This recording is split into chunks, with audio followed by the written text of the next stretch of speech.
জমিনের ভিতরে যত বিচরণকারী দাব্বা রয়েছে, জীবজন্তু রয়েছে, এবং এই জমিনে যারা খাবার আহরণ করে এবং খাবার তালাশ করে, রিজিকের প্রয়োজন, মালিক বলেন ইল্লা আলাল্লাহি রিজকুহা, আমি রব দায়িত্ব নিয়েছি, আমি রব এই নিজ দায়িত্বে রিজিকের ফয়সালা করে দেই। সুবহানাল্লাহ বলেন।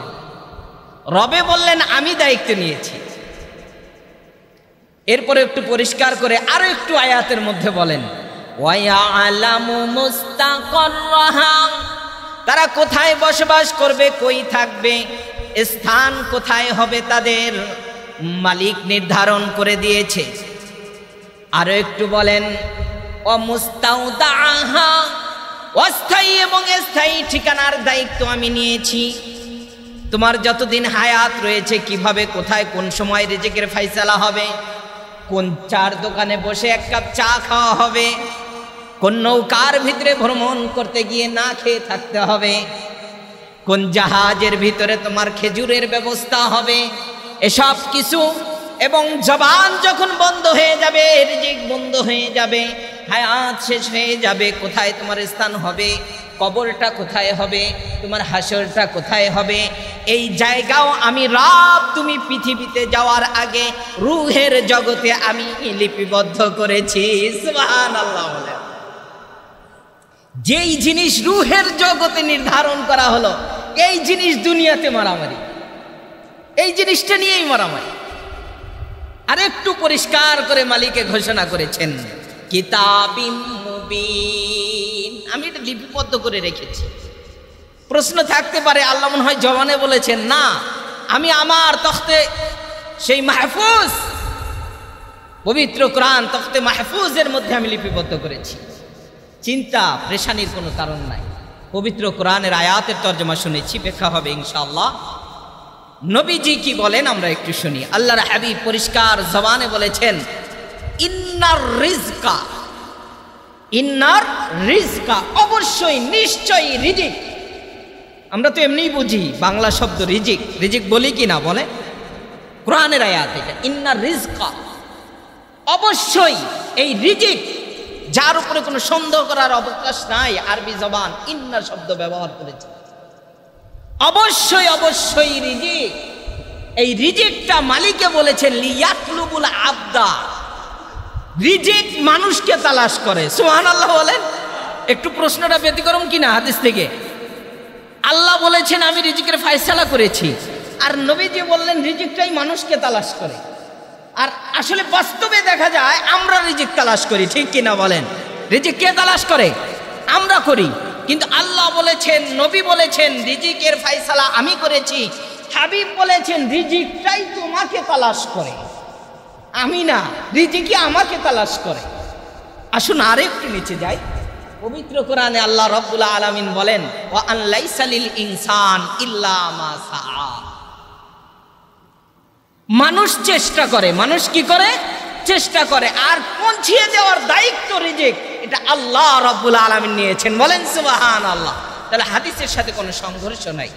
বান্দার কাজ হলো একটু চেষ্টা করা, আর রিজিকটা ওই চেষ্টার মাধ্যমে আমার পর্যন্ত তালাশ করে করে কে ফয়সালা করেন? জোরে বলতে হবে কে? আল্লাহ। আসুন আমরা সূরাতুজ জুমার ভিতরে যাই।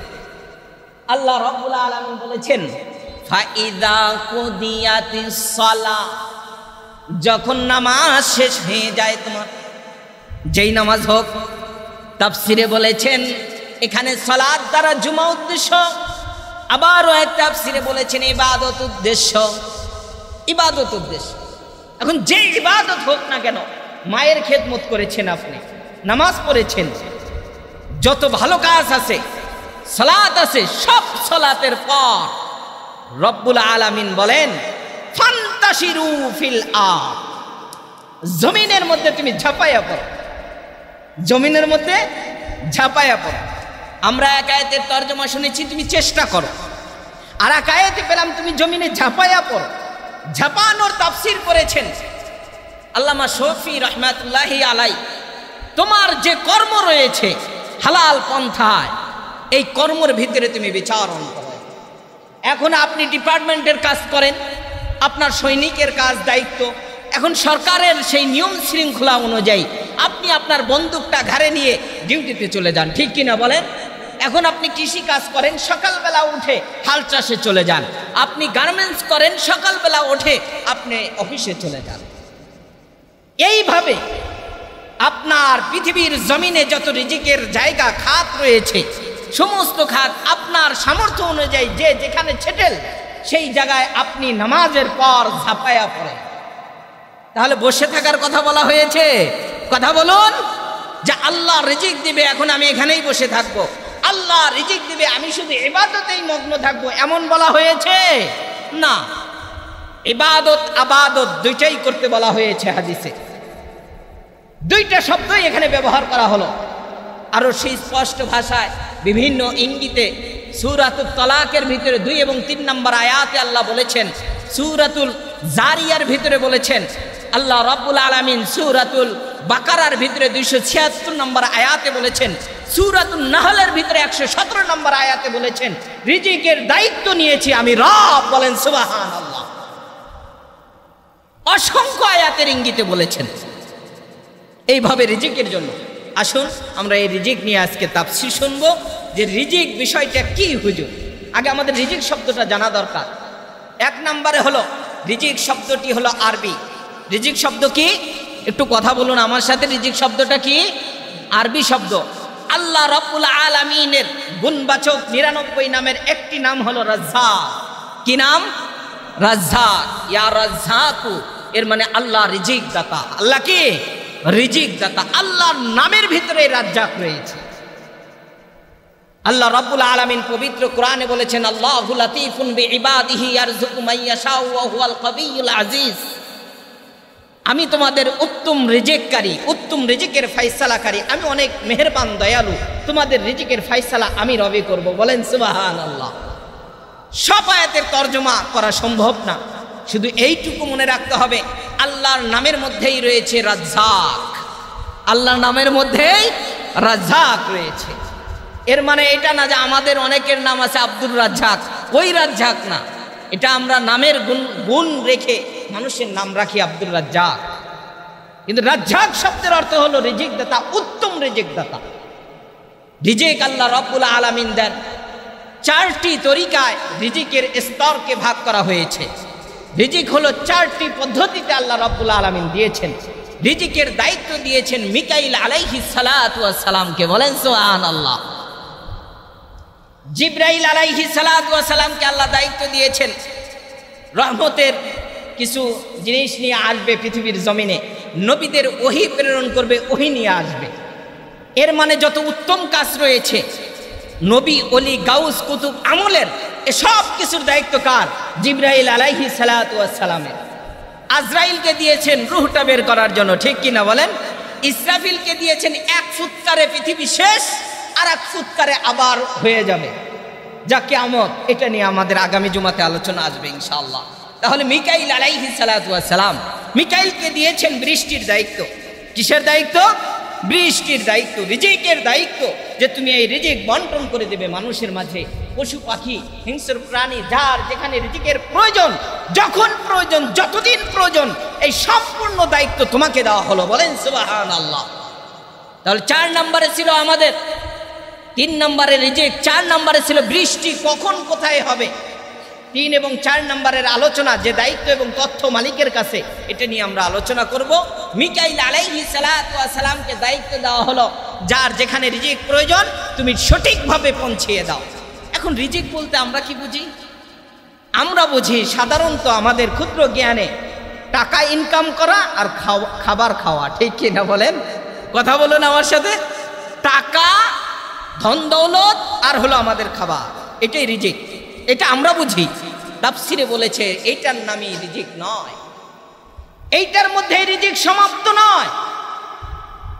রিজিকের ব্যাখ্যা করেছে যে আংশিকভাবে এটা খাবার এবং টাকা হলো রিজিক, কিন্তু বিস্তারিত তাফসীর করেছে যে আপনার যে চোখ রয়েছে এটাও আপনার রিজিক,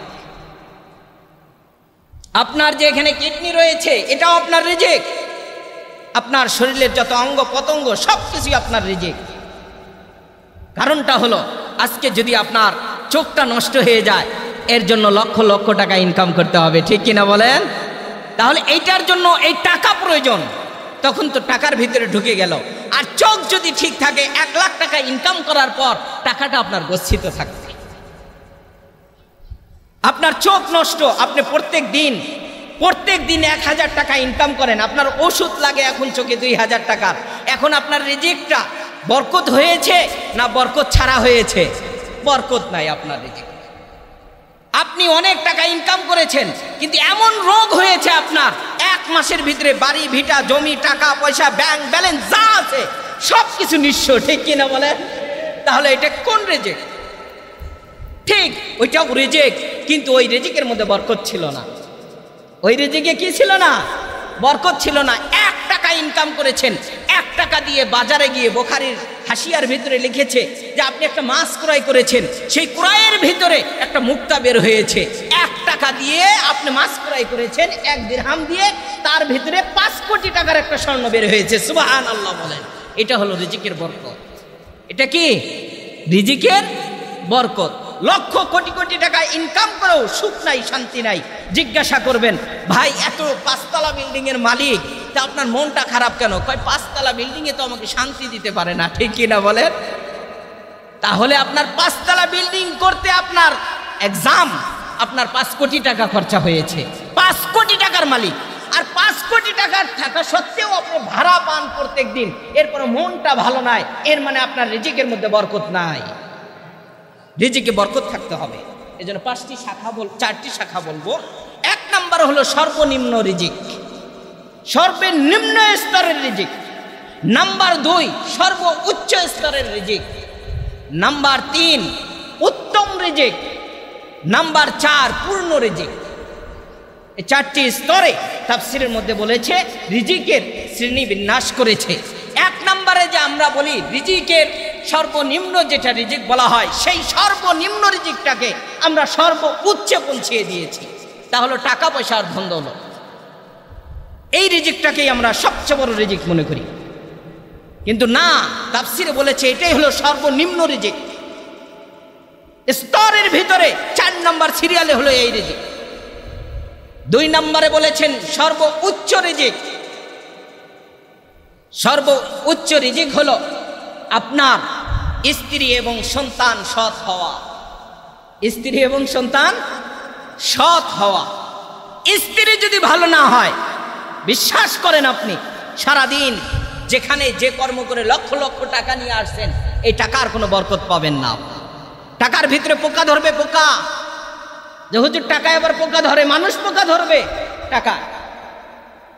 এই জন্য আপনার সৎ স্ত্রী হতে হবে, উত্তম চরিত্রের সন্তান এবং স্ত্রী। এটা হলো সর্বোচ্চ রিজিক। এর মানে হলো আপনার স্ত্রী আপনার জন্য দোয়া করবে, দুহাত তুলে, মালিক তুমি আমার হাজবেন্ডের রিজিকের মধ্যে বরকত দাও, ঠিক কিনা বলেন? আর অল্প টাকার ভিতরে সে খুশি থাকবে।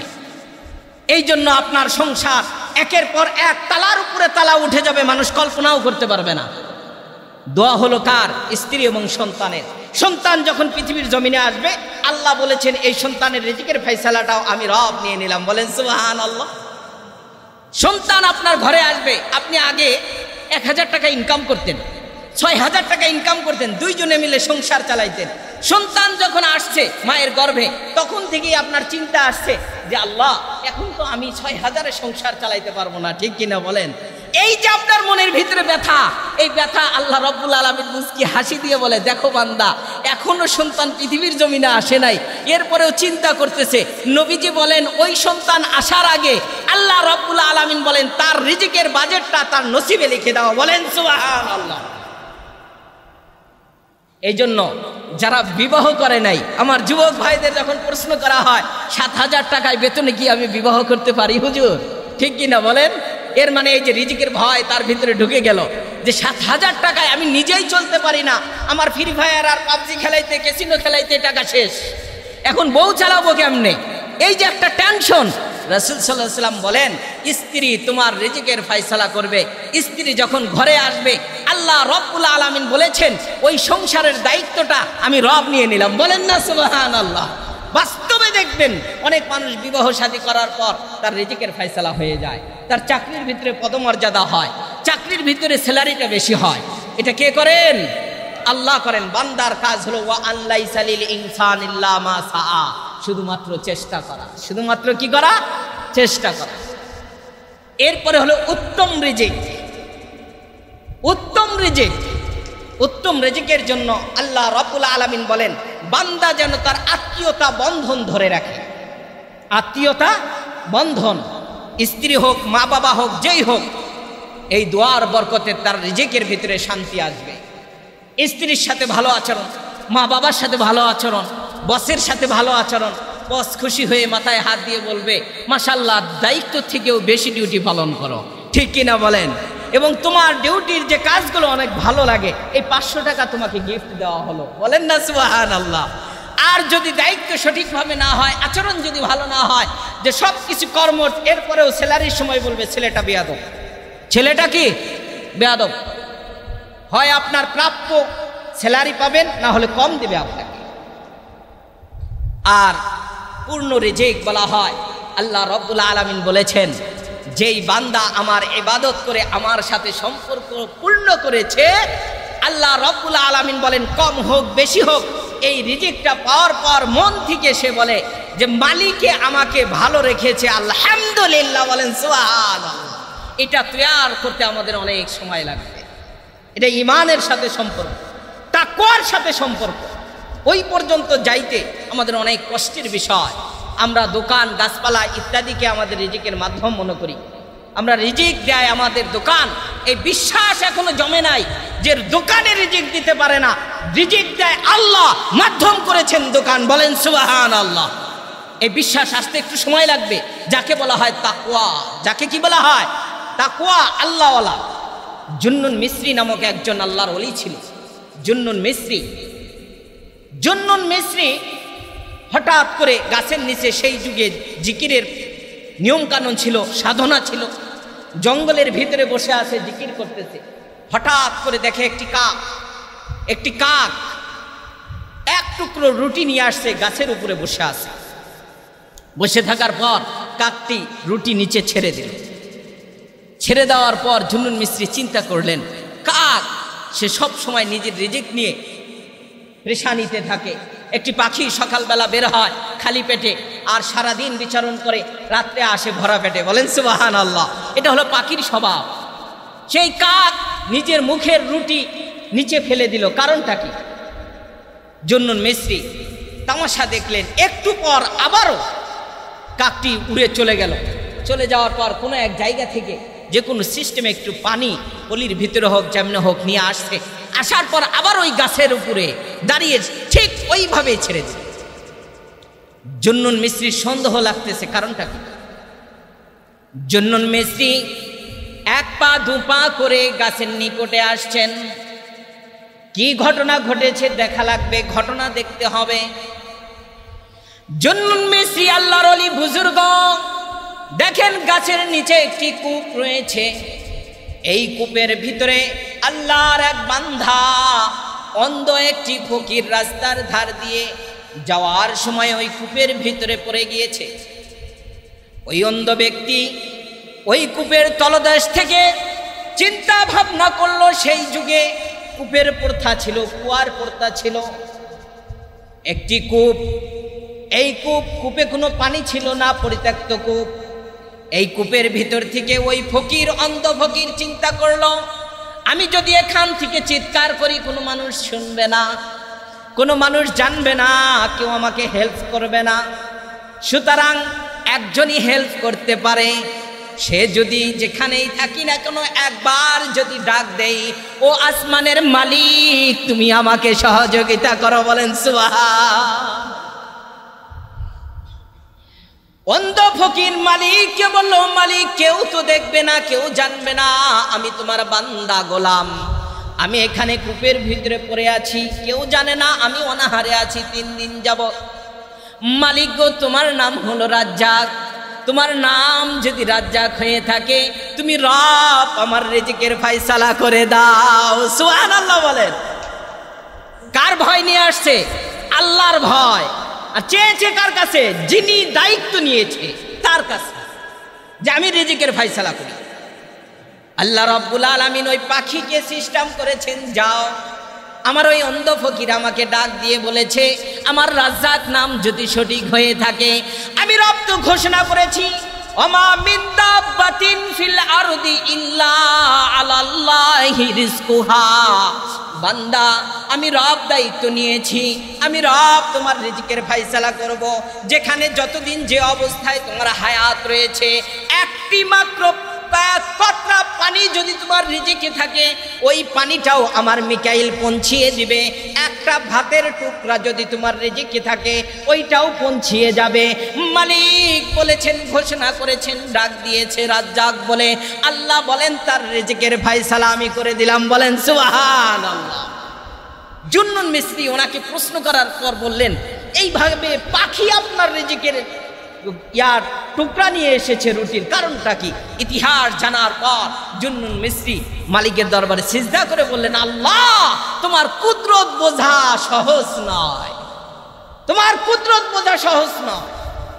তুমি তো চাইলে তুমি তো আসমান থেকে দিতে পারো সরাসরি, যেমন দিয়েছো ময়দানে তীর ভিতরে সেই মূসা আলাইহিস সালামের জনগোষ্ঠীকে, তুমি আসমান থেকে সরাসরি রিজিক দিয়েছো। কিন্তু না, দাম থাকে না, সম্মান থাকে না, এই জন্য আল্লাহ বলে ডাক দিয়েছে, মালিকে বললেন মাধ্যম করে তোমাকে রিজিক দিয়েছি। বলেন সুবহানাল্লাহ। এই রিজিক নিয়ে এখন আমাদের কি অবস্থা একটু আমাদের মধ্যে আলোচনা করি। আপনাকে খুন করে আপনার টাকাগুলো নিয়ে নিচ্ছে, ঠিক কিনা বলেন? এরপরে আপনার গরু বাছুর ইত্যাদি বিভিন্ন জায়গায় খবর পাওয়া যাচ্ছে চুরি করে নিচ্ছে, এটা তার রিজিক মনে করে, এটা আমার রিজিক। এইভাবে যে যে যাকে পারে সবল ব্যক্তি দুর্বল ব্যক্তির উপরে হামলা করে আপনার রিজিকের নেশা আপনি নিয়ে নিচ্ছেন। কিন্তু আল্লাহ তো আপনাকে রিজিকের ফয়সালা করেছে, কিন্তু আপনি ওইভাবে চাওয়ার মতো চাইতে পারেন নাই, মেহনত করতে পারেন নাই। যে ভাইয়েরা ভিক্ষা করে, ভিক্ষুক, তারাও তো রিজিক পায়, পায় কি না? কিন্তু ভিক্ষা হলো সর্বনিম্ন জায়েজ একটি পন্থা। রাসূল বলেছেন, তুমি তোমার সামর্থ্য নিয়ে মাঠে ঘাটে ঝাঁপাইতে থাকো, আল্লাহ তোমার রিজিকের ফয়সালা করে দিবে। শক্তি অনুযায়ী ঝাঁপাও। অনেক ভাইরা রয়েছে সামর্থ্য থাকা সত্ত্বেও ভিক্ষার হাত বাড়িয়ে দেয়, কিয়ামতের ময়দানে তাদের কপালে লেখা থাকবে ফকির। কি লেখা থাকবে? ফকির। সাহাবায়ে কেরাম এর মধ্যে একজন সাহাবী আসছে রাসূল সাল্লাল্লাহু আলাইহি ওয়াসাল্লামের কাছে, ইয়া রাসূলুল্লাহ, আমাকে কিছু দান করুন। রাসূল সাল্লাল্লাহু আলাইহি ওয়াসাল্লাম বললেন, তোমার যে শক্তি সামর্থ্য রয়েছে সেই অনুযায়ী তুমি তো কর্মঠ কাজ করতে পারো। বললেন, আমার কিছুই নাই। আল্লাহর হাবিব সাহাবাদেরকে বললেন, কেউ কি আসো তাকে একটি কুঠার কিনে দিবে? কুড়াল? একজন সাহাবী বললেন, আমি কিনে দেব। এই কুঠার দেওয়ার পর লম্বা ইতিহাস। এখন বন জঙ্গলে কাঠ কেটে বাজারে বিক্রি করে। একদিন বিশ্বনবীর কাছে হাদিয়া নিয়ে আসছে, ইয়া রাসূলুল্লাহ, আপনি যে সেই কুঠার কিনে দিয়েছিলেন, এইটা দিয়ে আলহামদুলিল্লাহ আমার ফ্যামিলি অনেক সুন্দরভাবে চলতেছে। বলেন সুবহানাল্লাহ। ভিক্ষার থলা হাতে নেওয়া থেকে কুঠার হাতে নেওয়া ভালো। আপনি কর্মঠ হন, আল্লাহ আপনাকে পৌঁছিয়ে দিবে। আপনি রিজিকের টেনশনে আছেন, এই জন্য আরেকজনকে হামলা করেন, আরেকজনকে মারেন, আরেকজনেরটা পকেট থেকে নেওয়ার চেষ্টা করেন।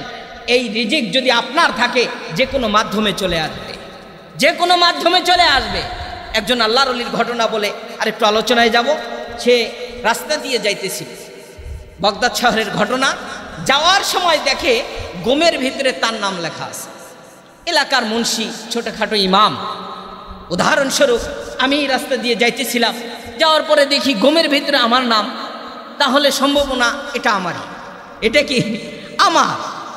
এই জন্য হুজুর মানুষ এখন যদি আপনাকে না বলে রাস্তায় গিয়ে আমি ধান ক্ষেতের ভিতরে গম খেতে যা গম উঠাইতে থাকি, আপনি কি আমাকে ছেড়ে দিবেন? বলেন না। গমগুলো উঠায় সে তার পকেটে জেবে ভরতেছে। এখন গমের মালিক আসছে, আসার পর বলে, কি ব্যাপার হুজুর, টুপি মাথায় দিয়ে লম্বা পাগড়ি বেঁধে আর এত সুন্দর জামা পরে আপনি আমাদের গম ক্ষেতের ভিতরে কি করেন? প্রশ্ন আছে কি না বলেন? কয় না, এই কথা বলে লাঠি সোটা নিয়ে যেভাবে মারা যায়, মারপিট করে বাড়িতে পাঠিয়ে দিছে। এখন চিন্তা করলো কারণটা কি? আমি তো ওখানে রিজিক দেখলাম যে আমার নাম লেখা হোসাইন আহমদ, কিন্তু আমাকে আবার মারপিট করলো কেন? কারণ কি? এক সপ্তাহ 15 দিন 1 মাস পর গম পাকার পর সেই গমটা আবার গম থেকে বের করে যখন আটা করা হলো, আটা করার পর রুটি বানানো হলো। এখন ওই গ্রামের ভিতরে আর কোনো হুজুর নাই। প্রথম গমের রুটি তো অবশ্যই খাওয়াইতে হবে হুজুরকে, আছে কি না প্রথা বলেন? খাওয়াইতে হবে, রুটি দাওয়া করতে হবে নানান প্রথা অনুযায়ী। এখন রুটি হুজুরকে খাওয়াইতে হবে, হুজুর তো নাই এলাকায়। এখন ওই লোক ঘুরতে ঘুরতে ঘুরতে ঘুরতে আপনাদের বাইতুল নাজাত মসজিদে আসার পর দেখি ইমাম সাহেব এখন ওই সময় আর চিনতে পারতেছে না তার পোশাক দিতে। হুজুর আপনি যদি আমার বাসায় যাইতেন, যাওয়ার পর একটু রুটি খাইতেন, দোয়া করতেন, মিলাদ মাহফিল করতেন, আমার জন্য ভালো হতো। হুজুর এখন বিশ্বাস করে উনি ওনাকে চেনে নাই, না চিনে বাসায় চলে গেছে। যাওয়ার পর এখন রুটি যখন সামনে নিয়ে আসছে, আসার পর রুটির ভিতরে লেখা হুজুরের নাম। এখন ওই রুটি আর হাত দিয়ে ধরে না, মুনাজাত মিলাদ সব শেষ, রুটি ধরে না। কারণ কি হুজুর? ওই রুটি খাওয়া যাবে না। এই রুটি খাওয়ার জন্যই আমি মার খেয়েছি আপনার হাতে। আবার যদি খাই তাহলে সম্ভাবনা আপনার বউ আমাকে সাইজ করবে। এখন রুটি খাওয়া যাবে না। কয় হুজুর আস্তাগফিরুল্লাহ, রুটি যদি না খান তাহলে সাইজ করব আপনাকে। কারণ অনেক কষ্ট করে আমরা রুটি তৈরি করেছি, রুটি আপনার খাইতে হবে। আমার স্ত্রী অনেক মহব্বত করে আপনাকে দাওয়াত দিয়েছে, রুটি না খাইলে আপনাকে সাইজ করা হবে। এখন হুজুর বিপদে, কি করি? রুটি খাবো না ছেড়ে চলে যাব? রিজিকের ফয়সালা কে করেন? আপনি যদি মাতাব্বরি করেন তাহলে সাইজ হয়ে যাবে। যখন যেই সময় রিজিক আল্লাহ দিবে ওই সময় আসবে। এর আগে যদি নিতে চান তাহলে চুরি করতে হবে, এর আগে যদি নিতে চান আরেকজনের ক্ষতি করতে হবে। আল্লাহ রাব্বুল আলামিন বলেছেন ঠিক সময়ে ওই রিজিক মুখে ঢুকবে, এর আগে ঢুকবে না, 1 সেকেন্ড আগেও ঢুকবে না। এই জন্য বুজুর্গ আল্লাহর দরবারে সিজদায় পড়ে গেল, মালিক তুমি রিজিকের ফয়সালা করেছো 1 মাস পরে, আর আমি 1 মাস আগে খাওয়ার কারণে আমার এই অবস্থা, ঠিক কিনা বলেন? এই জন্য বিসমিল্লাহ বলে রিজিক মুখে উঠায় নিল। যদি কোন আল্লাহ কেমনে খাওয়ায় তাহলে আবার আল্লাহ সাইজ করবে না, আল্লাহ খাওয়াবে, সময় মতো খাওয়াবে আপনাকে। যদি বলেন কেমনে খাওয়ায় দেখবো, রিজিকের মালিক আল্লাহ, আমি কিছুই করব না, খাওয়ায় কেমনে এইটা দেখবো, তাহলে মায়ের খাবেন আপনি। এই জিদ করে আছে কিনা এমন মানুষ বলেন? আল্লাহ খাওয়ায় যেহেতু কিভাবে খাওয়ায় দেখবো। এখন বাপে বলে মা, মায়ে বলে বাবা তুমি খাও, কয় না আল্লাহ কেমনে খাওয়ায় দেখবো। এখন বাবাও বলতেছে বাবা খাও না, স্কুলের সময় হচ্ছে, কয় না হুজুর বলেছে রিজিকের মালিক আল্লাহ, আল্লাহ কেমনে খাওয়ায় দেখবো। এই জিদ করে শেষ পর্যন্ত এখন বাসা থেকে বের হয়ে গেল, কেউ খাওয়াইতে পারে না খাবার, জঙ্গলের ভিতরে যায় একা একা বসে আছে। আল্লাহ কেমনে খাওয়াই দেখবো। মাগরিব হয়ে গেল, একদল ডাকাত, সেই ডাকাত এখন ওই রাস্তা দিয়ে চুরি করে যাওয়ার সময় চিন্তা করলো এই গাছটার নিচে যদি আমরা বসি তাহলে এখানে আমাদের টাকা পয়সাগুলো ভাগ করা যাবে। কি করা যাবে? ভাগ। দূর থেকে এটা টার্গেট নিয়ে তারা আসতেছে। এদিকে তার মা বাবা আত্মীয় স্বজন 2 দিন যাবত খায় না, 3 দিন যাবত খায় না, ছেলে খায় না, অনাহারে কোথায় গেল? খুঁজতে খুঁজতে দেখে গাছের উপরে বসে আছে। কোথায়? গাছে। জিজ্ঞাসা করলো বাবা তুমি আসো, কয় না আল্লাহ কেমনে খাওয়াই দেখবো, এটাই আমার ইচ্ছা। এখন মা বাবা চিন্তা করলো, এখন রাগ করেছে, সন্তান বোঝে না, দেখা যাক আমরা খাবারগুলো এখানে রেখে দিই, যদি গাছ থেকে নামে তাহলে খাবার দেখলে খাবার খাবে। এখন সুস্বাদু খাবার, এরকম খাবার বিরিয়ানি টিরানি সেখানে নিচে রেখে চলে আসছে মা বাবা। কিন্তু ওর চিন্তা হলো নিচে রাখলেও কাজ হবে না, গাছে ঝুলিয়ে দিলেও কাজ হবে না, আল্লাহ কেমনে খাওয়ায় এটা আমি দেখবই আজকে। এখন কিছুক্ষণ পর সেই ডাকাতের দল আসছে। এত সুন্দর গ্রান কোথায় থেকে আসে, কি সুন্দর খাবারের গ্রান, নিশ্চয়ই আশেপাশে খাবার আছে।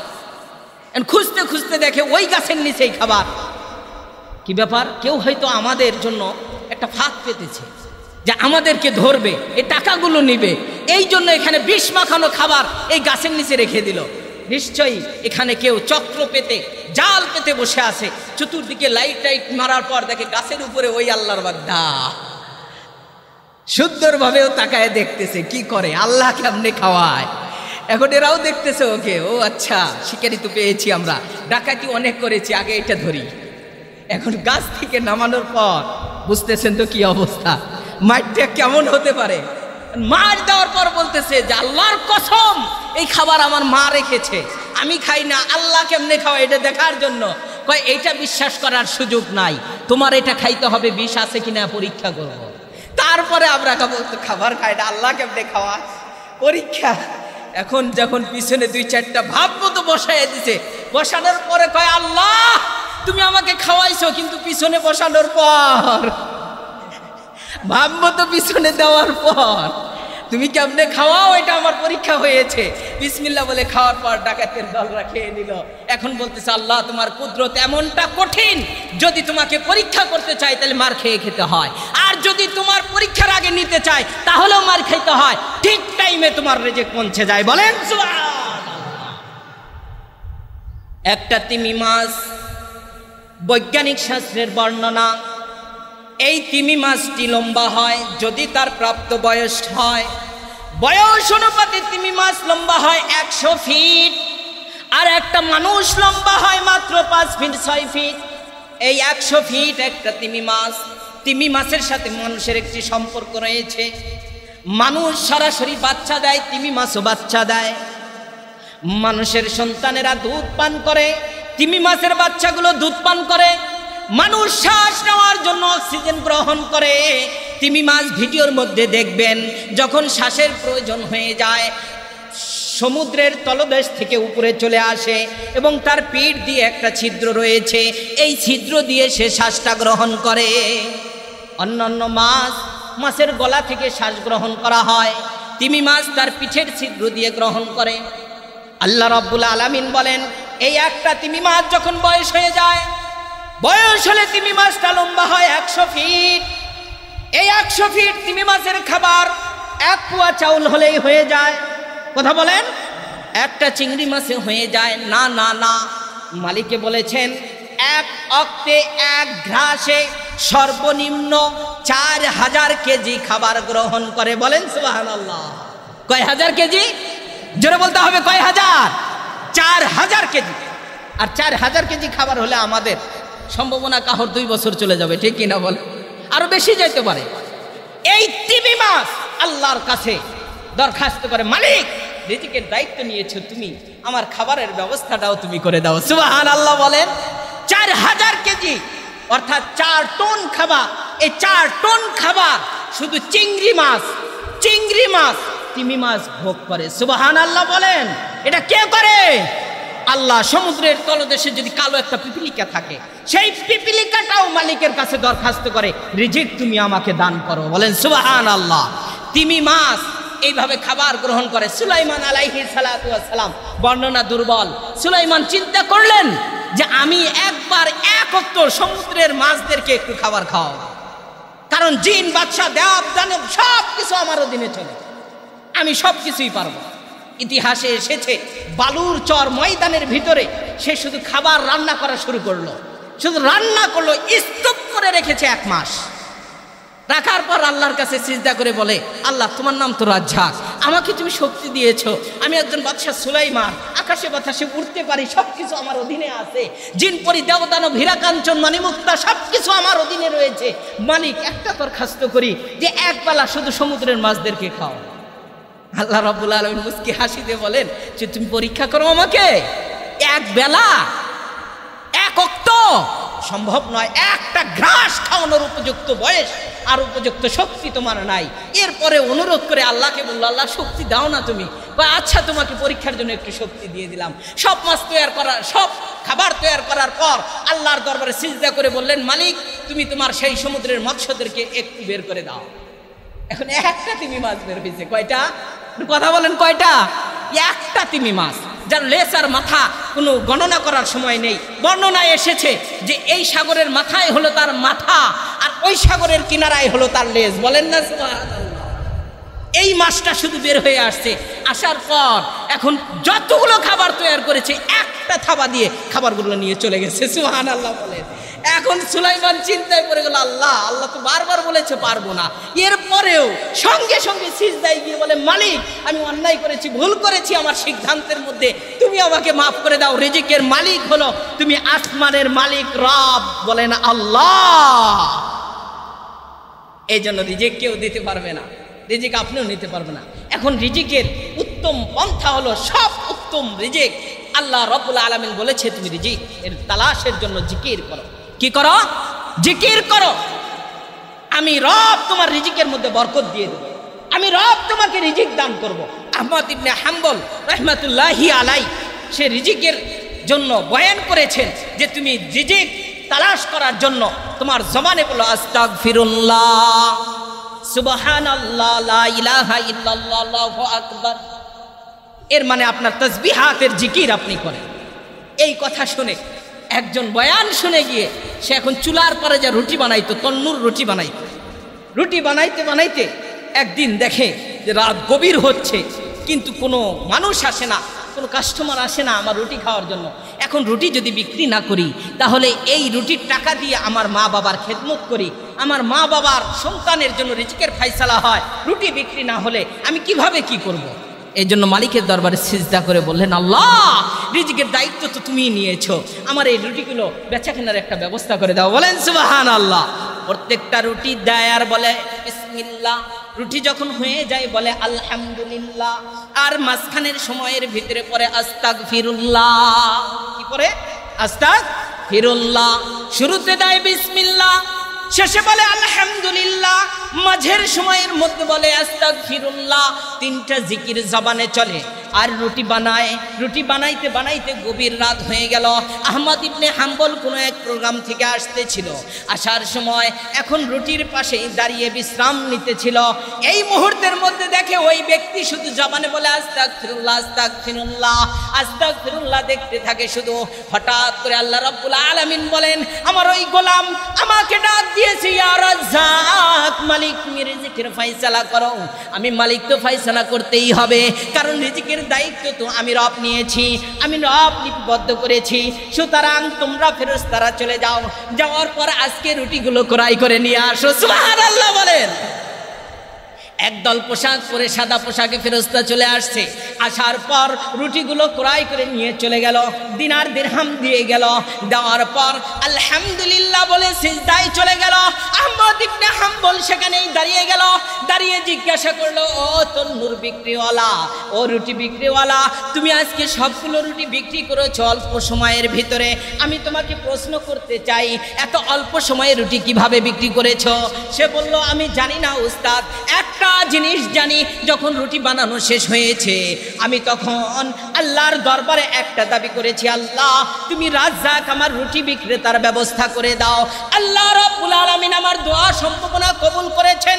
আস্তাগফিরুল্লাহ যদি পড়া হয়, বিশ্ব নবী বলেছেন আস্তাগফিরুল্লাহ পড়লে 4টি লাভ হবে। 1 নাম্বার লাভ হলো সঙ্গে সঙ্গে ওই ব্যক্তির গুনাহ মাফ হয়ে যা দোয়া করবে আল্লাহ কবুল করবেন। বলেন সুবহানাল্লাহ। আর যদি তার গুনাহ না থাকে আল্লাহ মর্যাদা বাড়ায় দিবেন। আস্তাগফিরুল্লাহ পড়ার পর আল্লাহ রাব্বুল আলামিন তার ধন দৌলত সব কিছুর মধ্যে বরকত দিবেন। আমি আস্তাগফিরুল্লাহ পড়ে পড়ে রুটি বানাচ্ছি আর দোয়া করতেছি, কোথায় যেন এক ঝাঁক সাদা পোশাকের মানুষ আসছে। আসার পর এখন আমার এই রুটি ক্রয় করে নিয়ে চলে গেল। এখন তারা আমাকে বলল, তুমি কি আহমদ ইবনে হাম্বল কি চেনো? বললেন, না, আমার মনের আশা হলো যে আহমদ ইবনে হাম্বলের সাথে একদিন মুসাফা করা। এই জামানার সবচেয়ে বড় বুজুর্গ আল্লাহর ওলি ইমাম আহমদ ইবনে হাম্বল, তার সাথে যদি মুসাফা করতে পারি তাহলে মনটা তৃপ্তি পাবে। আর আমাকে বলে গেল, আহমদ ইবনে হাম্বল, তার সাথে তোমার দেখা করতে হবে না, আহমদ ইবনে হাম্বল তোমার সাথে দেখা করবে। বলেন সুবহানাল্লাহ। আহমদ ইবনে হাম্বল মুস্কি হাসি দিয়ে বলে যে তুমি যে আস্তাগফিরুল্লাহ পড়েছো এর বরকতে আল্লাহ এই রহমত নাজিল করেছে। আর যারা বলেছে তারা হলো সাধারণ পৃথিবীর কোনো মানুষ নয়, আল্লাহর প্রহরী। আর যেই কথা বলেছে যে আহমদ ইবনে হাম্বল দেখা করবে, আমার নাম হলো আহমদ ইবনে হাম্বল। বলেন সুবহানাল্লাহ। তাহলে রিজিকের মালিক কে? একটু জোরে বলতে হবে, কে? আমাদের কাজ হলো জিকির করা। আমাদের কাজ কি? জিকির করা। আমাদের কাজ হলো কষ্ট করা, আমাদের কাজ হলো মেহনত করা। মেহনত আর কষ্ট যখন এক জায়গায় হয়ে যাবে, আল্লাহ রাব্বুল আলামিন বলবেন যে বান্দা আমার কাছে চেয়েছে, বান্দা আমার কাছে ডাক দিয়েছে, আমি দায়িত্ব নিয়েছি, পৌঁছিয়ে দিলাম। সকলে বলেন আমিন।